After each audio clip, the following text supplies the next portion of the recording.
I've always believed that family comes first. At least, that's what my parents drilled into me growing up. I'm Ashley, 32, working in marketing for a tech company in Denver. I bought my apartment 5 years ago, stretching myself financially but determined to have a place to call my own. The mortgage payments were steep, but I managed. Last month, everything changed when I got promoted to senior marketing manager. The salary bump was substantial, like almost 40% more than what I was making before. When the HR director told me the number, I had to ask her to repeat it to make sure I hadn't misheard. The first thing that popped into my mind wasn't a vacation or a shopping spree. It was my mortgage. With this kind of money, I could pay it off years ahead of schedule. The thought of being debt-free, of truly owning my place, was intoxicating. I couldn't wait to share the news with my family. My parents have always been proud of me, or so I thought.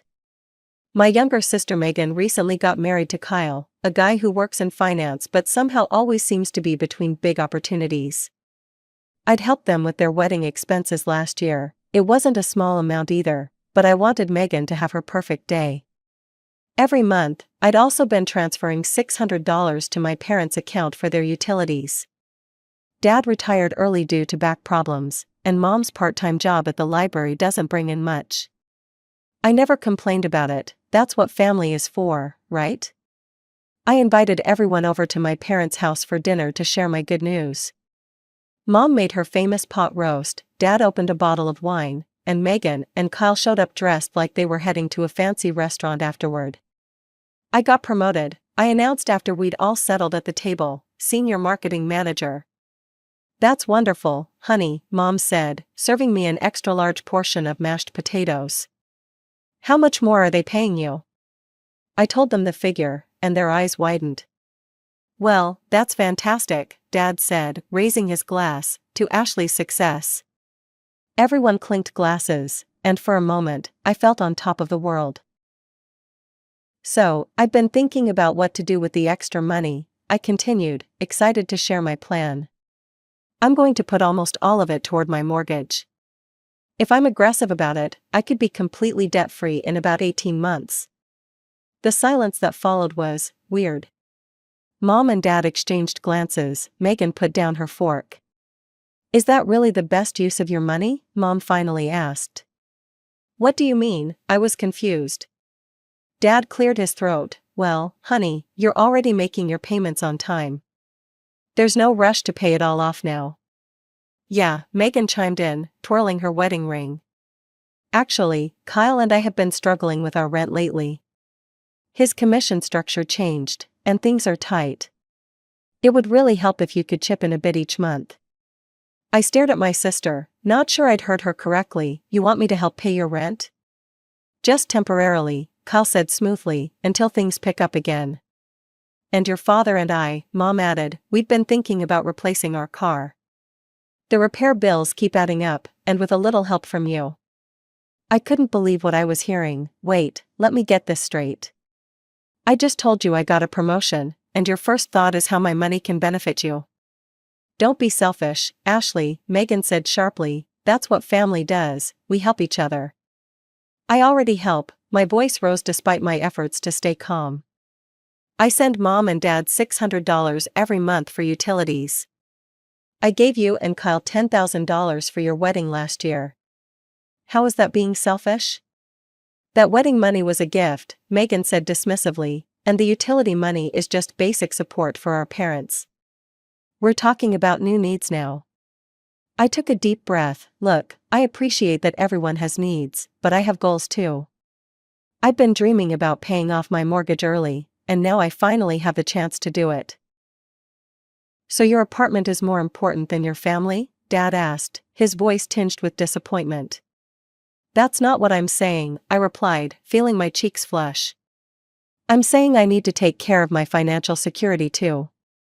Once my mortgage is paid off, I'll have even more flexibility to help out if needed.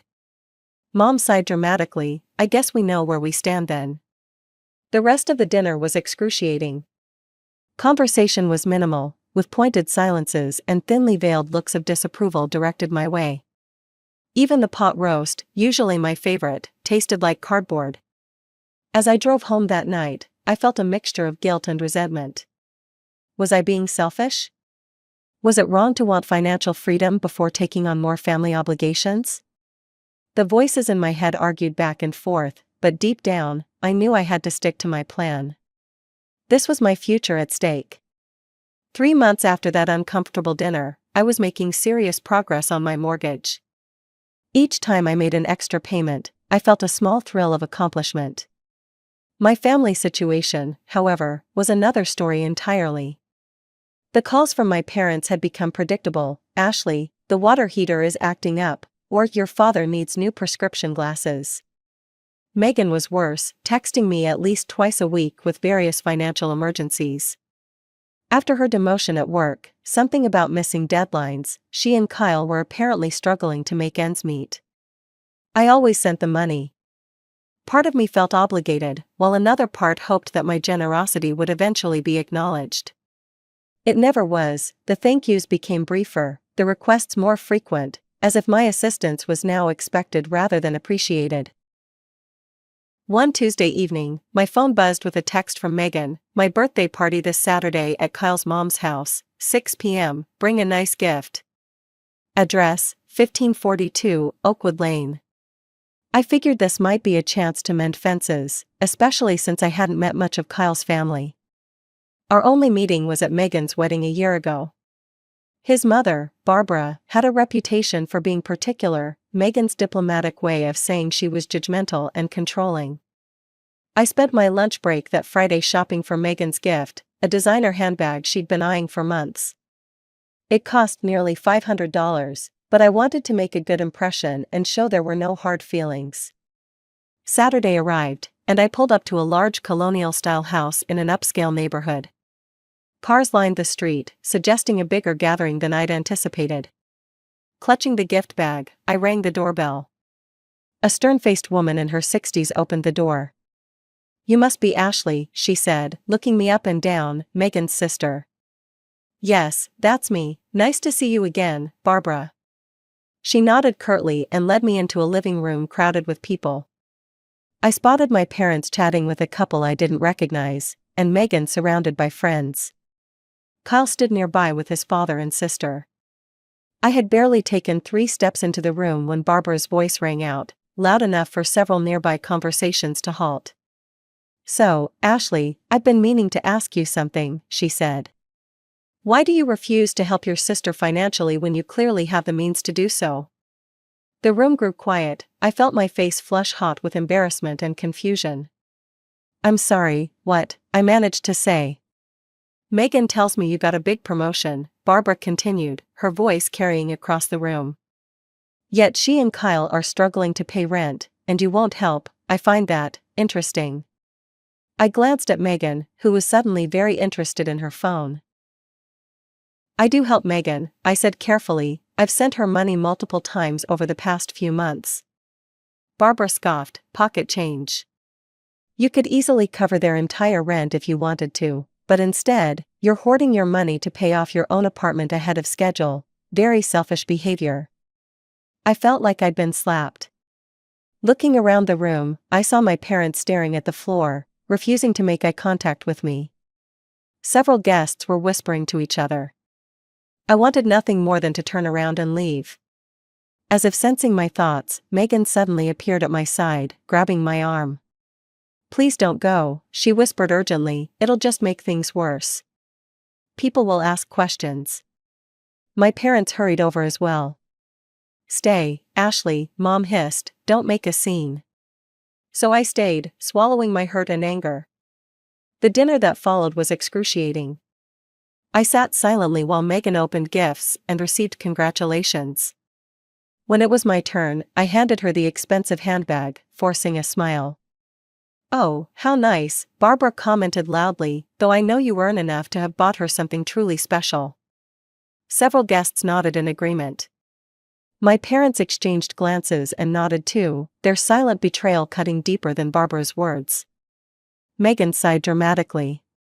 "Not everyone understands the importance of family helping family," she said, glancing meaningfully in my direction. I sat there, stunned by their collective audacity. For the next hour, I picked up my food and spoke only when directly addressed. As soon as I could do so without drawing attention, I slipped out the front door without saying goodbye to anyone. On the drive home, tears of anger and hurt blurred my vision. Days passed with no apology from anyone. Not Megan, not my parents, certainly not Barbara. It was as if the entire humiliating experience had never happened, except that it had, and I couldn't stop thinking about it. The following Sunday, my parents invited me over for their usual family dinner. I nearly declined but decided this was an opportunity to clear the air. Megan would be there too, Mom mentioned. I arrived to find Megan and Kyle already seated at the table. My father was carving a roast chicken while my mother brought in side dishes. The normalcy of the scene was jarring after what had transpired at the birthday party. After some awkward small talk about work and weather, I couldn't take it anymore. "I think we need to talk about what happened at Megan's birthday," I said, setting down my fork. The table went silent. "What do you mean?" Megan asked innocently. "I mean how Barbara publicly humiliated me, accused me of not helping you financially, and no one, not one of you, stood up for me." Megan gasped, "Don't you dare insult my mother-in-law. Barbara was just telling the truth. You are selfish, Ashley." Kyle nodded, "My mother sees through your act. You only care about yourself and your stupid apartment." I turned to my parents, hoping for support, but they looked uncomfortable rather than indignant on my behalf. "Well, honey," Mom began hesitantly, "you have been rather focused on your mortgage lately. And less focused on your family obligations," Dad finished. I stared at them, these people who had raised me, who I thought would always have my back. In that moment, I realized a painful truth: they saw me as a resource, not as a daughter or sister who deserved respect and support. "I think I need a break," I said, standing up, "from all of you." The next few months passed in a blur of work and mortgage payments. I'd stuck to my plan, making extra payments whenever possible. With each month, the balance dropped significantly, and I could finally see the light at the end of the tunnel. My relationship with my family remained distant. I still sent my parents their monthly $600 for utilities, and I'd help Megan with smaller amounts when she asked, but our interactions were brief and businesslike. No more Sunday dinners, no more long phone calls with my mom. Then, one ordinary Tuesday morning, I received the email I'd been working toward for so long: mortgage payment confirmation, final payment processed. I stared at my computer screen, barely believing it. With my latest payment, my mortgage was completely paid off. My apartment, all 1,100 square feet of it, was truly mine. No more debt. No more monthly payments. Just freedom. I wanted to celebrate this milestone, and despite everything, my first thought was to share it with my family. Maybe this could be a fresh start for us. I called an upscale restaurant downtown and made a reservation for Saturday night. "Hi Mom," I said when she answered the phone. "I have some good news I'd like to celebrate. I've paid off my mortgage." "Oh, that's wonderful, honey," she said, sounding genuinely pleased for the first time in months. "I'd like to take you and Dad to dinner on Saturday to celebrate. At Giovanni's downtown." "And Mom? Could you let Megan and Kyle know they're invited too?" There was a pause. "Sure, I'll tell them." Saturday arrived, and I got to the restaurant early, feeling excited and a bit nervous. The hostess led me to a large table in a quiet corner, perfect for our family celebration. I ordered a bottle of champagne and waited. My parents arrived first, both dressed up for the occasion.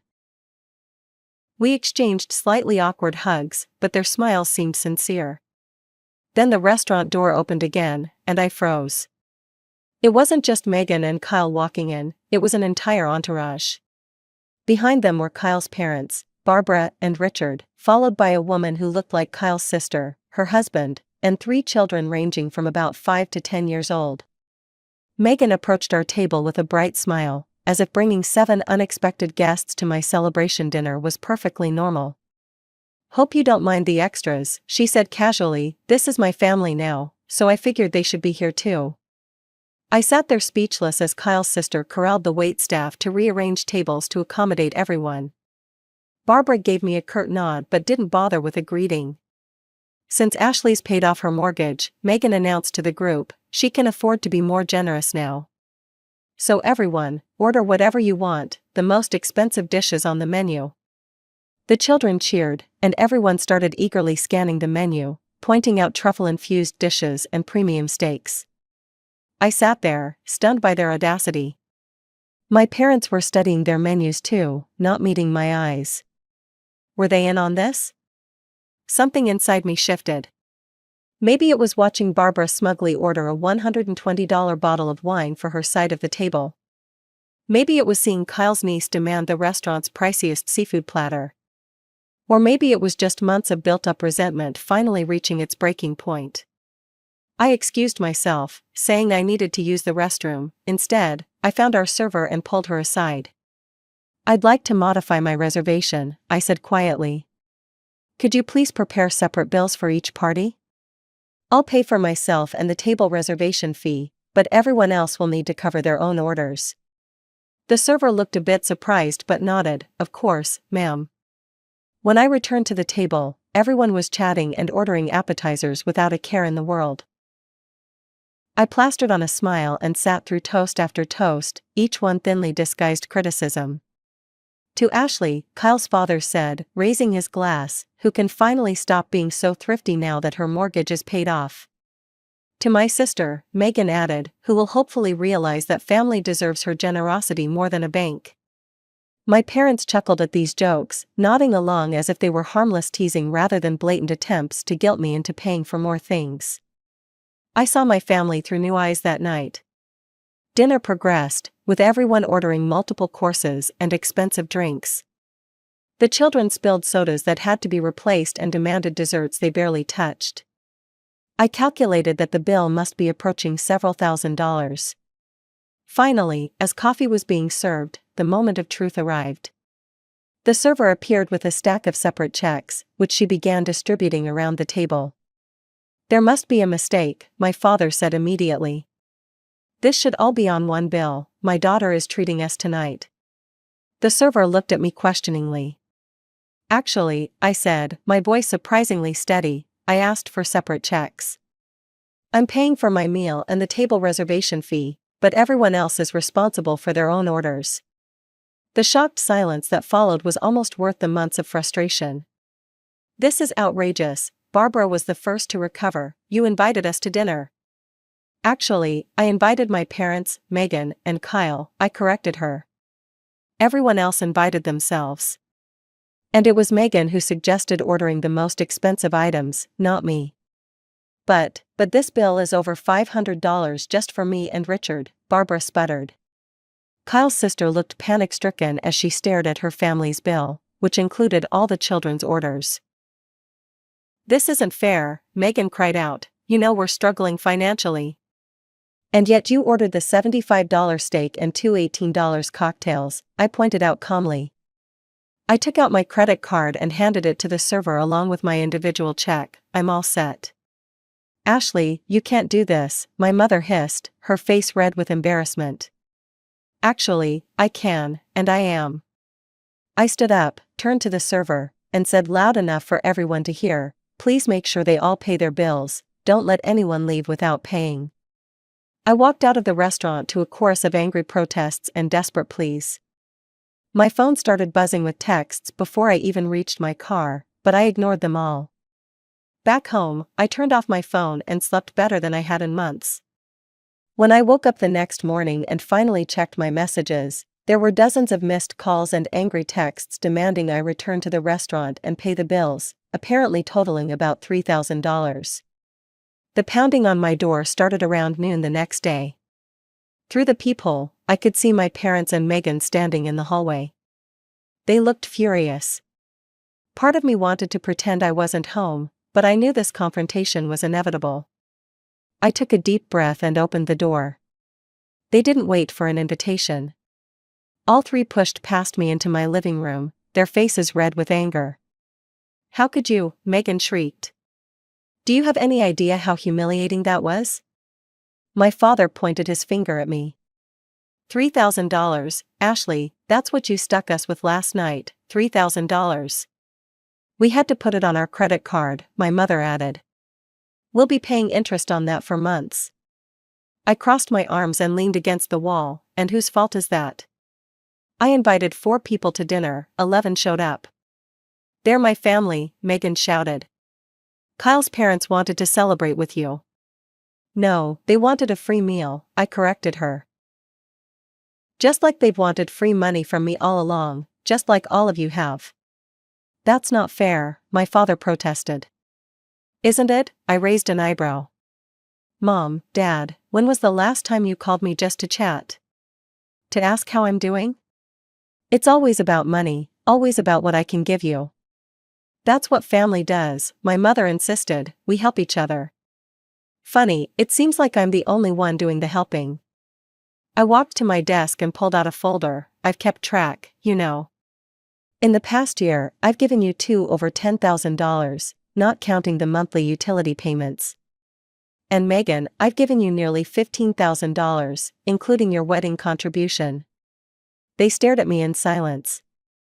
And it's never enough, is it? I continued. I pay for your utilities, and you want a new car, I help with Megan's wedding, and suddenly I'm expected to pay her rent too. I invite you to celebrate my accomplishment, and you bring an entire extended family to cash in. You're twisting everything, Megan cried, we're struggling. Kyle's job isn't stable, and my pay got cut. Meanwhile, you're sitting pretty in your paid-off apartment. An apartment I worked my ass off to pay for, I shot back, no one handed me anything. I earned every dollar, saved where I could, and made smart financial decisions. All while continuing to help you. And now you need to help again, my father said. You need to reimburse us for last night and apologize to everyone, especially Barbara and Richard. I actually laughed at that. Apologize? To the woman who's done nothing but insult me? To the family who crashed my celebration and ordered the most expensive items on the menu deliberately? No, that's not happening. So you're just going to leave us drowning in debt? Megan's voice rose to a shriek again. You created that debt, not me, I replied calmly. And speaking of debts, I've made a decision, I won't be sending the monthly $600 for utilities anymore. And Megan, no more financial bailouts for you either. The shock on their faces would have been comical if the situation weren't so sad. You can't do that, my mother gasped. I can, and I am. I walked to the door and held it open. I think it's time for you to leave. We're not going anywhere until you agree to pay us back. Megan planted herself firmly on my couch. Either you leave willingly, or I call the police and report trespassers in my home, I said, pulling out my phone. Your choice. After they left, I sat down and blocked their numbers on my phone.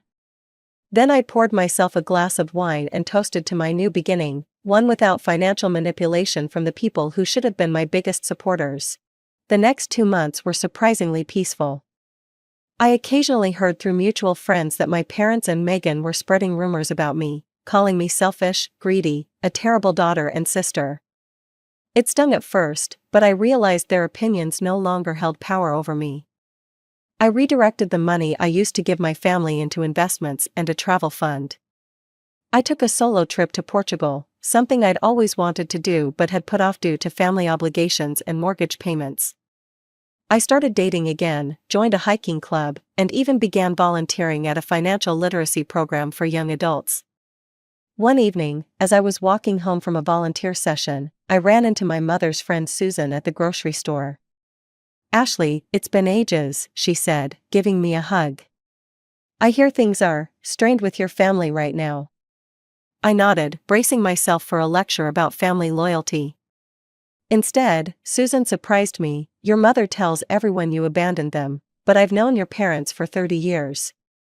They've always expected others to solve their problems. She squeezed my arm. Good for you for setting boundaries. That brief encounter was validation I hadn't realized I needed. Other people could see the dynamic for what it was, not a selfish daughter, but a family that had grown accustomed to exploiting my generosity. A week later, I received a letter from Megan, not an email or text, but an actual handwritten letter. For a moment, I considered throwing it away unopened.